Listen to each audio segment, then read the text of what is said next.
Le tribunal d'instance règle les conflits de la vie courante des justiciables. On dit de lui qu'il est à la fois le juge de la famille, du voisinage et de l'économie. Il est compétent pour les litiges que la loi lui attribue spécialement. C'est le cas pour les affaires dont la valeur est comprise entre 4 000 et 10 000 euros. Il s'agit par exemple de litiges liés à l'achat d'un produit, de dettes impayées ou de travaux mal exécutés. Il est aussi obligatoirement saisi pour les litiges entre locataires et propriétaires ou entre voisins. Le juge d'instance exerce diverses compétences auprès des citoyens. Il est le juge des tutelles. Quand une personne a besoin d'être assistée ou protégée pour accomplir des actes de la vie courante, il prend les mesures de protection appropriées.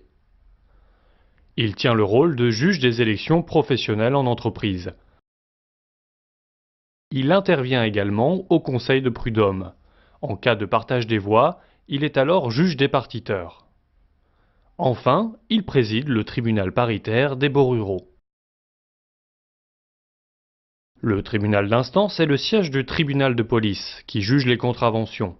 Il s'agit de la même juridiction, mais en justice pénale. Avant le procès, le juge ou un conciliateur de justice peut tenter d'obtenir un règlement à l'amiable.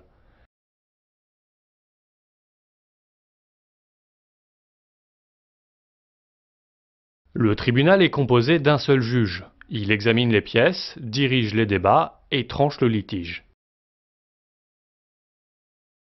Il est assisté d'un greffier qui note le déroulement des débats, met en forme la décision et l'authentifie. Le greffier est le garant de la procédure. L'huissier audiencier appelle les affaires et maintient l'ordre dans la salle sous l'autorité du président. L'assistance d'un avocat pour représenter et défendre ses intérêts n'est pas obligatoire. Il est possible de se défendre soi-même ou de se faire assister par un proche. La partie qui a initié le procès s'appelle le demandeur. La partie adverse, contre qui les demandes sont dirigées, est le défendeur.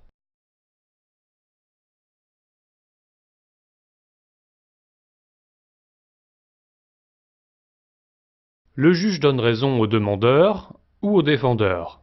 Il peut également donner raison partiellement aux deux parties.